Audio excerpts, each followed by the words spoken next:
स्वागत है आप सभी का हमारे चैनल अनमोल प्रमोद में। हम अभी जो सी सेट को स्टार्ट किए थे, यूपीएससी द्वारा जो एग्ज़ाम आयोजित कराया जाता है उसमें परसेंटेज के क्वेश्चन पिछले वीडियो में कुछ बताए गए थे और उसी क्रम को आगे बढ़ाते हुए सी सेट से रिलेटेड या उस लेवल के या जो सी सेट में बार बार या मोस्टली पूछे जाते हैं क्वेश्चन, ऐसे सेलेक्टेड क्वेश्चन इस वीडियो के द्वारा आप तक पहुँचाए जा रहे हैं। वीडियो पूरा देखें और अगर अच्छा लगे तो लाइक करें और चैनल को सब्सक्राइब करें। आइए देखिए, क्वेश्चन है सी सेट। पहला क्वेश्चन है आपका, student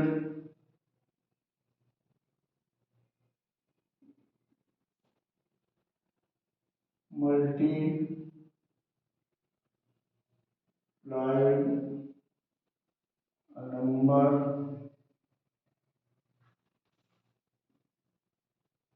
by 3/5 instead of 5/3. What is the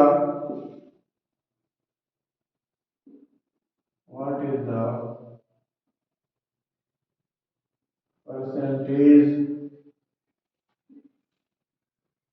error in calculation? ये क्वेश्चन देख रहे हैं आप, ये लिखा है a student multiplied a number by 3/5 instead of 5/3. What is the percentage error in calculation? इसका ये मतलब हुआ है कि कोई एक छात्र है जो किसी नंबर को, जो हमें नंबर नहीं पता है, उसमें 3/5 से मल्टीप्लाई करता है या गुणा करता है, जबकि उसे 5/3 से गुणा करने को बोला गया था। तो इस तरह उसके कैलकुलेशन में क्या एरर आई है, क्या त्रुटि हुई है, वो आपको कैलकुलेट करना है, बताना है। देखिए, ऐसे क्वेश्चन में नंबर क्या है मुझे नहीं पता और पता करने की आवश्यकता भी नहीं है। उसने मल्टीप्लाई किया 3/5 से और करना था उसको 5/3 से। अच्छा, आप ये जानते होंगे 3/5 और 5/3 में कौन सा नंबर ग्रेटर है, कौन सा स्मॉलर है। देखिए, जब नंबर सेम हो 3 और 5, यहाँ भी 5 और 3, तो जिसका न्यूमरेटर मतलब अंश बड़ा होता है तो नंबर हमेशा ग्रेटर होता है। तो देख रहे हैं, ये नंबर आपका बड़ा हुआ और ये छोटा हुआ, यानी कि उसको बोला गया था, कहा गया था कि मल्टीप्लाई आप 5/3 से करें, लेकिन उसने भूलवश या जल्दी में जो भी कहें 3/5 से मल्टीप्लाई कर दिया। तो निश्चित है कि उसका जो कैलकुलेशन है या जो उसका आंसर आया होगा उसमें कुछ कमी या कुछ अधिकता आई होगी। लेकिन यहाँ पर क्योंकि बड़े नंबर से करना था, छोटे नंबर से कर दिया है मल्टीप्लाई, तो निश्चित रूप से उसके आंसर में, कैलकुलेशन में कमी आई होगी। तो कितनी आई है वो आपको पता करनी है। तो ऐसे क्वेश्चन में क्या करते हैं, ध्यान से देखिएगा, 3/5 से मल्टीप्लाई किया है और करना था 5/3 से, तो बस इतना नंबर लिखने के बाद ऐसा ऐसा मल्टीप्लाई कर लें। 5 का 5 से किया 25, 3 का 3 से किया 9। क्लियर। अब इन दोनों को आप सब्ट्रैक्ट कर दें, माइनस कर दें, तो क्या आ जाएगा आपका 16। ठीक, 16 आ गया। अब ये बोला गया है कि कैलकुलेशन में उसके कितने परसेंटेज का एरर आया है। तो ऐसे करने में, अब देखिएगा यहाँ पर सर मैंने जो वीडियो पहले डाल रखी है उसमें बताया गया था कि अगर परसेंटेज में उसको एक तरह से लेस आ रहा है आंसर या उसकी वैल्यू, तो क्या करते हैं, अगर मोर आ रहा है तो क्या करते हैं, जैसे यहाँ पर 2 नंबर है 25 और 9। क्लियर हो गया। उसको मल्टीप्लाई करना था, यानी कि उसके अकॉर्डिंग 25 आना चाहिए और जिससे किया है उसने उसके अकॉर्डिंग उसका 9 आया, यानी आंसर उसका लेस आ रहा है। तो इसमें परसेंटेज एरर आपको कैलकुलेट करनी है, तो इनका डिफरेंस तो आपने पता ही कर लिया। अब जैसे इसका परसेंट करते हैं एरर कितना हुआ, कितने परसेंट का। तो जो आया माइनस करने को जो डिफरेंस आया वो तो लिख ही लेते हैं। और जब लेस आता है, इसीलिए मैं बताना चाह रहा हूं, तो इन दोनों नंबर में जो ग्रेटर नंबर होता है वो अपान में किया जाता है। यानी कि जब प्रॉफिट लॉस के क्वेश्चन आप करते हो तो अगर उसमें लॉस होता है, तो लॉस कब होता है, तो दो नंबर होते हैं सीपीएस की, उसमें जो बड़ा नंबर होता है वो अपान में लिखते हैं, प्रॉफिट वाले में स्मॉलर नंबर अपान में लिखते हैं। तो यहाँ पे प्लस उसकी वैल्यू कम आ रही है, तो 25 और 9 में जो ग्रेटर नंबर है वो आप अपान में लिख दें 16/25। और परसेंट फाइंड करना है, इसलिए आपको 100 से मल्टीप्लाई करना ही पड़ेगा। तो 25 से 100 को डिवाइड किया 4, 16 4 जा 64, ये हो गया इसका correct answer.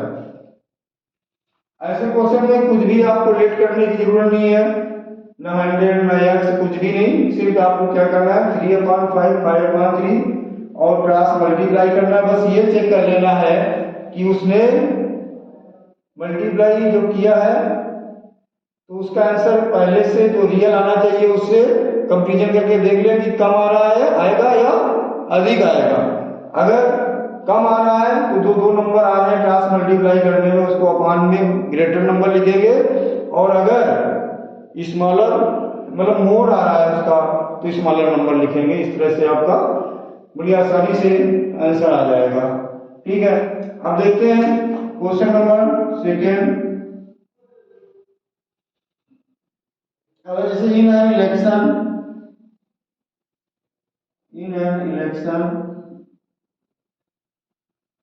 a candidate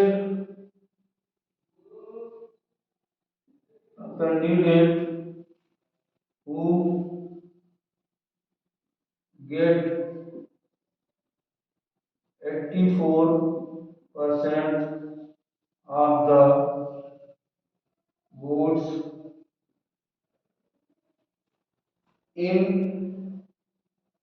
is elected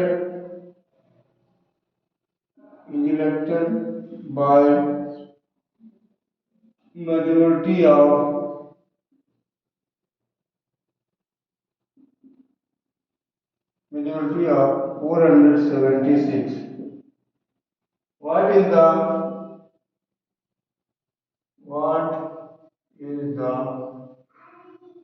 total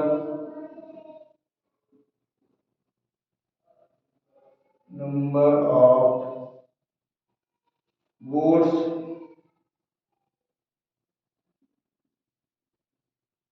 polled? ठीक है, क्वेश्चन देख लें आप। In an election a candidate who gets 84% of the votes, या कह सकते हैं valid votes, is elected by majority of 476. What is the total number of vote polled? मतलब ये है कि एक चुनाव में, इलेक्शन में एक कैंडिडेट ऐसा है जो टोटल वोट्स का 84% वोट पाता है और 476 वोट से वो इलेक्शन विन करता है, इलेक्शन या चुनाव जीत जाता है। तो टोटल वोट कितना पोल हुआ था या टोटल मत कितने पड़े थे वो आपको फाइंड करना है। तो आपको ये करना है कि 84% उसको मिला, तो बस यहाँ पर ध्यान रखते हैं 2 कैंडिडेट्स हैं, एक को मिला 84% तो दूसरे को कितना मिला 16%। ये बताने की जरूरत नहीं है, फिर भी अगर चाहते हैं आप तो टोटल परसेंट की बात होती है 100 लेट कर लेते हैं, और उसमें एक को मिल गया 84%, तो जो दूसरा कैंडिडेट है उसको कितना मिलेगा 16%। 100 माइनस 84 कर दिया। अब दो लोग हैं, एक को 84 मिल रहा है और दूसरे को 16 मिल रहा है, क्योंकि ये जो उसका मेजॉरिटी ऑफ विनिंग है, जितने वोट से वो इलेक्शन को विन कर रहा है, वो क्या है, वो दोनों कैंडिडेट के वोट का डिफरेंस होता है। तो एक को मिला है 84% और दूसरे को मिला 16%, तो परसेंटेज का डिफरेंस क्या हुआ, तो इसको ऐसे करने के लिए इन दोनों को माइनस कर दिया आप, 84 माइनस 16, ये आपका आ गया 68%। और ये सब राइटिंग में नहीं करना है, लिख के नहीं करना है, आपको ओरल करेंगे। 100 से 84 माइनस किया 16% आ गया, ये आपका जो वोट मिला ये मिला सेकेंड कैंडिडेट का। और फिर दोनों का डिफरेंस कितना हुआ, क्योंकि जो हार जीत का अंतर होता है वो दोनों के परसेंट का भी डिफरेंस होगा, तो ये हो गया 68%। अब हम टोटल वोट जब निकालें, टोटल वोट्स पोल्ड, ये इक्वल टू हो जाएगा जो डिफरेंस है 476। ये डिफरेंस लिखा नहीं है, लेकिन ये आपको पता है कि जितने से कैंडिडेट चुनाव जीत रहा है तो ये दोनों कैंडिडेट का डिफरेंस ही होता है 476। और परसेंट का डिफरेंस कितना है 68। अब 68% है तो ऊपर 100 आ जाएगा, इसमें कोई प्रॉब्लम होगी नहीं। अब इसको बस आपको कैलकुलेट करना है, सॉल्व करना है, तो 476 अपॉन 68, जब इसको अगर आप डिवाइड कर ले रहे हैं तो ये 7 बार में डिवाइड हो जाता है, 7 इंटू 100 700 हो गया, ठीक है ना।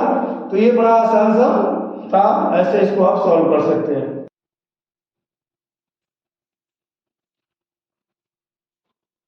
अब देखते हैं नेक्स्ट क्वेश्चन, इलेक्शन से रिलेटेड है, इलेक्शन पॉपुलेशन इस टाइप के क्वेश्चन मोस्टली पूछे जाते हैं। और कुछ क्वेश्चन जो थे ये भी पहले वाले वीडियो में, इसके पहले जो पढ़ा था उसमें बताए जा चुके हैं। इन an election between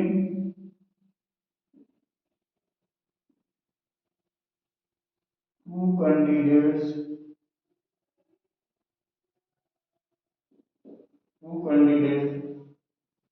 one got 55% of the total votes, 20% votes were invalid,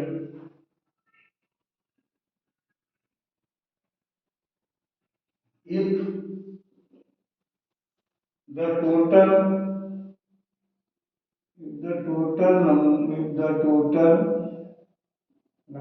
number of votes polled is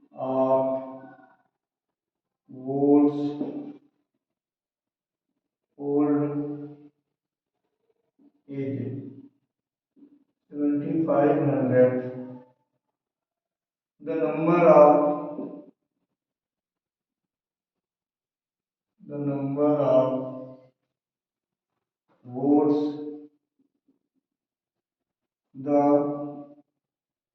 other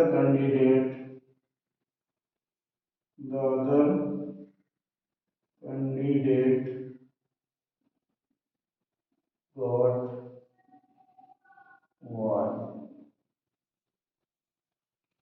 देखिए क्वेश्चन लिखा है, इन an election between two candidates, one got 55% of the total votes, 20% votes were invalid, if the total number of votes polled is 7500, the number of votes the other candidate got was।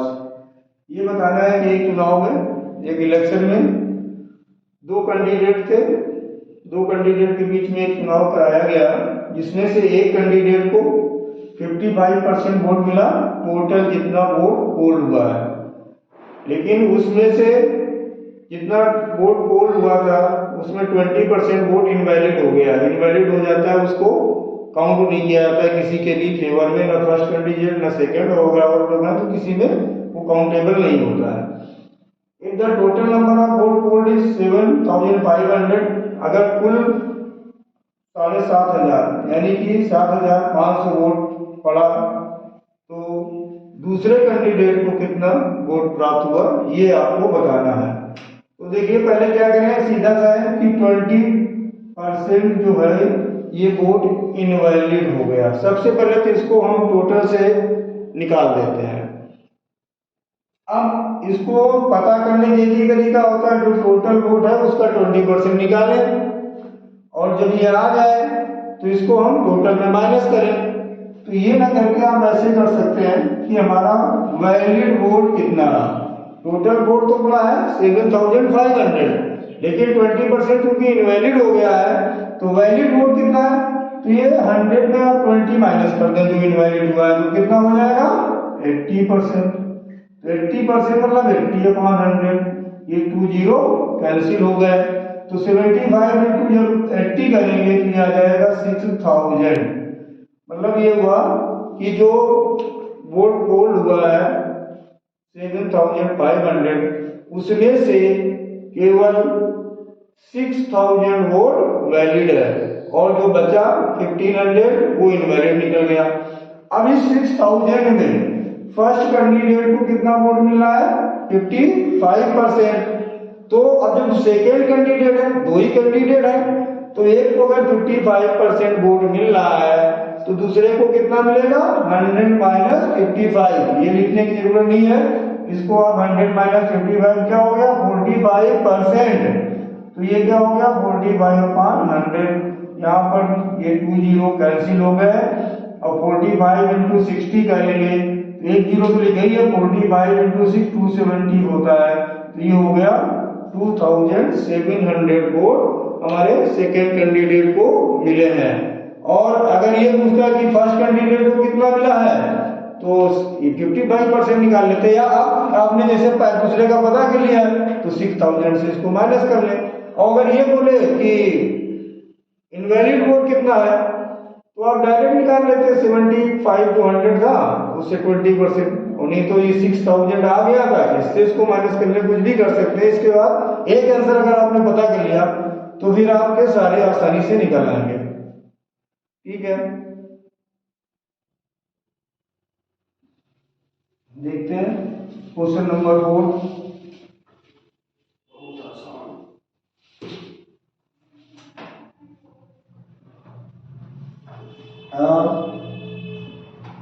scored 30% marks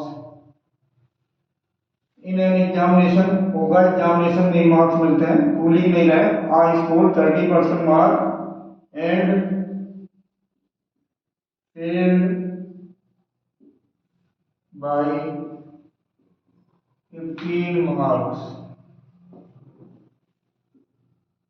B scored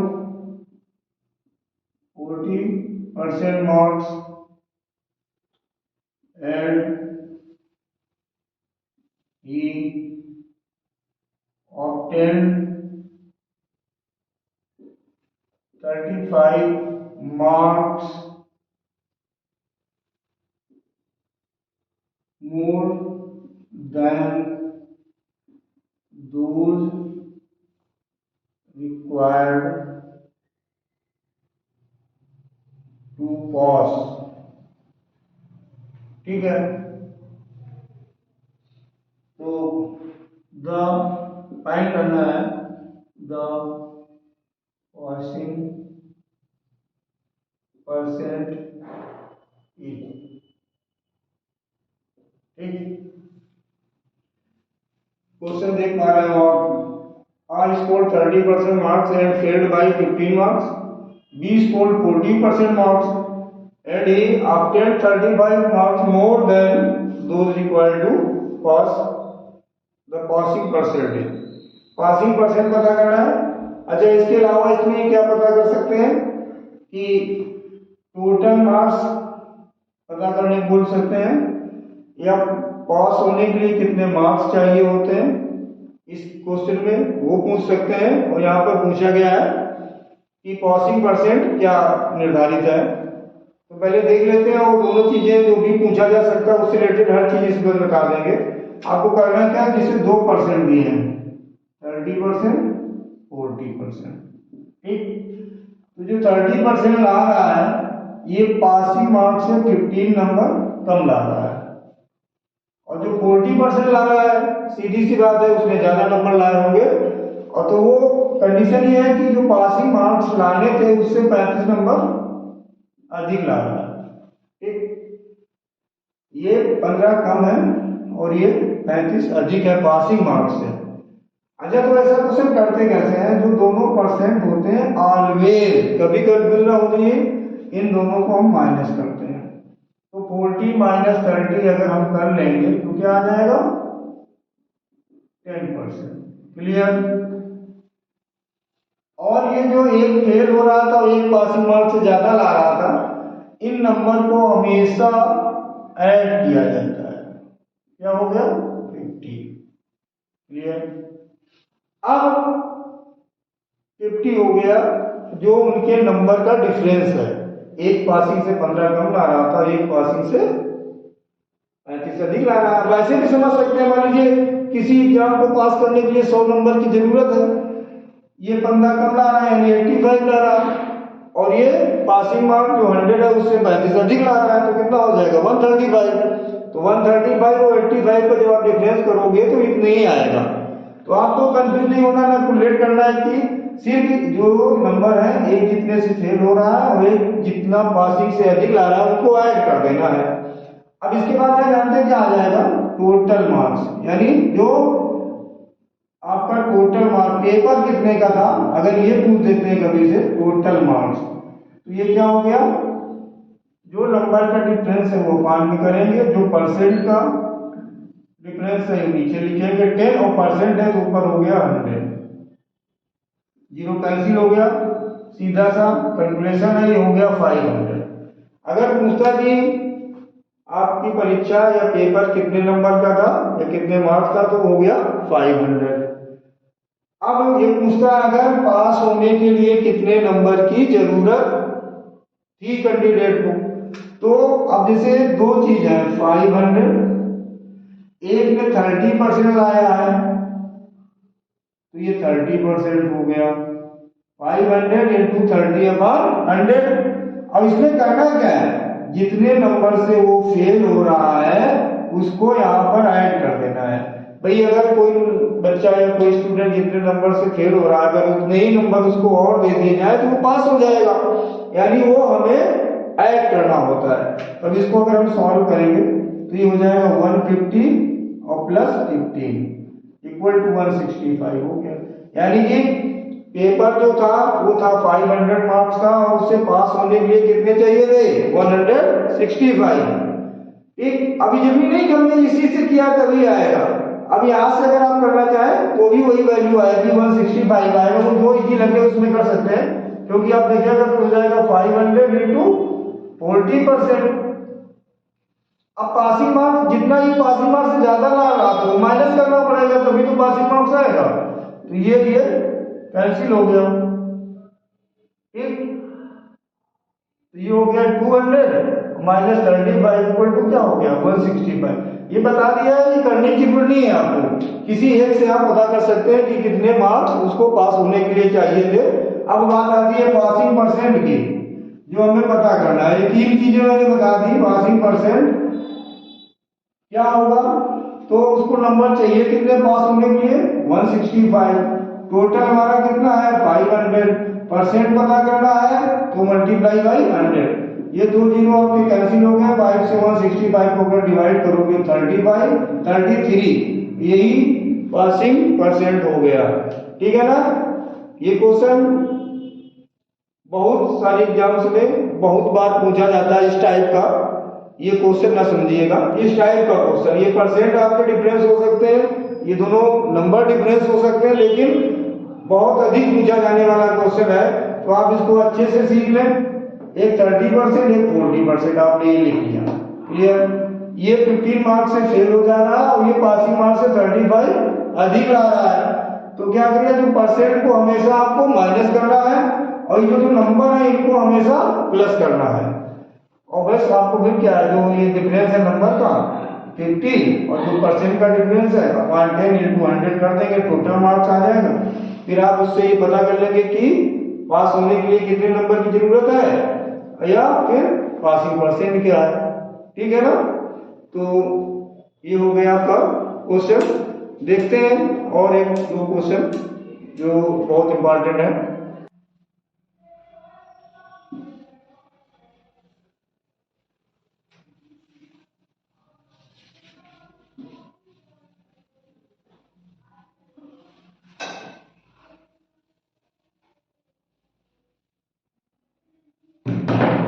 तो next question है the value of A machine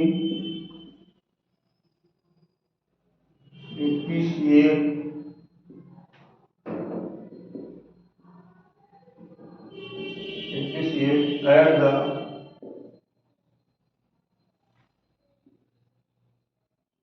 rate of 10% every year. It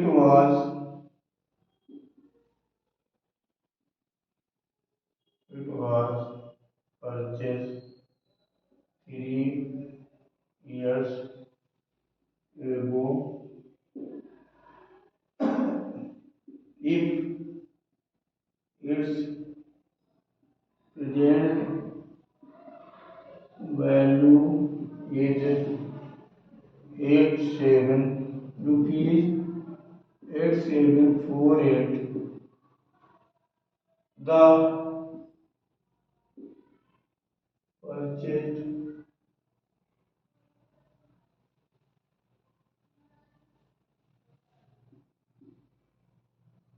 was, ठीक है। Question देख पा रहे हैं, the value of A machine depreciate at the rate of 10% every year. It was purchased 3 years ago. If its present value is 8748, the purchase value was, मतलब ये है कि एक मशीन जो कि 3 साल पहले खरीदी गई थी और उसकी कॉस्ट एवरी ईयर मतलब हर वर्ष 10% के रेट से घट रही है, कम हो रही है, और 3 साल बाद यानी आज अगर उसकी वैल्यू 8748 रुपीज है तो किस वैल्यू में वो परचेज की गई थी, यानी 3 साल पहले कितने रुपीज में परचेज की गई थी, ये चीज फाइंड करना है। अच्छा, इस टाइप का क्वेश्चन आपका पॉपुलेशन से रिलेटेड भी आ सकता है, ठीक है, कि बोल दिया गया कि 3 साल पहले इतनी या आज प्रेजेंट आपकी पॉपुलेशन इतने लाख इतने करोड़ है और वो एवरी ईयर 10% 20% के रेट से डिप्रिशिएट हो रहा है उसमें, तो स्टार्टिंग में या 3 साल पहले या 5 साल पहले जब भी बोला गया उसकी पॉपुलेशन क्या थी, और ये भी नहीं है कि बोला जाए कि डिप्रिशिएट हो रही थी, बोल रहा कि इंक्रीज हो रही थी। तो ये क्वेश्चन इसी टाइप के हैं कि चाहे वैल्यू की बात हो चाहे पॉपुलेशन की बात हो, इसको ध्यान दीजिएगा कि कैसे सॉल्व करते हैं। अच्छा सा क्वेश्चन है, देखिए इसकी प्रेजेंट वैल्यू है कितनी, 8748 रुपीज। अच्छा, ये ध्यान दीजिएगा कि 3 साल पहले कोई चीज खरीदी गई थी और उसकी कीमत घटते घटते आज 8748 हो गई है आके। इसका मतलब जब आपने उस मशीन को या उस ऑब्जेक्ट को परचेज किया था तब उसकी वैल्यू आज की वैल्यू से अधिक रही होगी या मोड़ रही होगी, ये निश्चित है, तभी तो घटने के बाद आज इतनी आप आई है। और किस रेट से डिप्रिशिएट हो रही है या डिक्रीज हो रही है, तो वो लिखा है आपका 10%। तो ध्यान रखिएगा, जब 10% डिप्रिशिएट हो रहा है तो उसको 100 से 10 माइनस कर दिया जाता है, तो कितना हो गया 90, तो परसेंट है तो 90/100। बस यहाँ ध्यान इतना देना होता है कि डिप्रिशिएट हो रहा है तो 90 नीचे लिखेंगे और 100 ऊपर लिखेंगे, सिर्फ इतना ध्यान रखना है। 3 साल पहले आपकी कॉस्ट थी कोई और वो डिप्रिशिएट हो रही है, डिक्रीज हो रही है, कम हो रही है, किस रेट से, 10% के रेट से, और आज वो उसकी कॉस्ट आ गई है आपकी, तो यानी कि उसकी पहले कॉस्ट आपकी आज की कॉस्ट से अधिक रही होगी, तो क्या करेंगे, जो प्रेजेंट कॉस्ट है वो और जितना डिप्रिशिएट हो रहा था 10%, तो 100 माइनस 10 क्या हो गया 90, 90 आपने अपान लिखा और 100 ऊपर। और ये कितने ईयर की बात बोल रहे हैं, 3 ईयर। तो ये जो 90 अपान 100 किया, ये आपको 3 टाइम्स करना है, ठीक। ऊपर 3 टाइम 100 और नीचे 3 टाइम 90। अब इसमें क्या करना है कि 3 0 हम कैंसिल कर सकते हैं, 1 2 3, 1 2 3, इतना हो गया। अब बस कैलकुलेट कर लें, जो आएगा हमारा वही 3 साल पहले उस मशीन की कॉस्ट आ जाएगी। 9 9 जा 81, 6 9 7 जा 9 2 जा, ये कैंसिल हो गया। ये इससे कैंसिल किया, 9 1 जा 9 8 जा। अब इससे कैंसिल कर दें, ये 12 9 जा। अब ये 100 और 10 कितना हो गया 1000, तो 12 में 2 क्या हो गया 1000, 12,000 रुपीज। ये उस मशीन की 3 साल पहले कास्ट थी, या जिस समय मशीन को परचेज किया गया था उसकी कास्ट 12,000 रुपीज थी, और 10% के रेट से वो घटते घटते आज प्रेजेंट में उसकी कास्ट ये आ गई है, ठीक है। तो वीडियो देखें, एंजॉय करें, और इसी के साथ धनतेरस, दीपावली, भैया दूज की आप सभी लोगों को बहुत बहुत बधाई।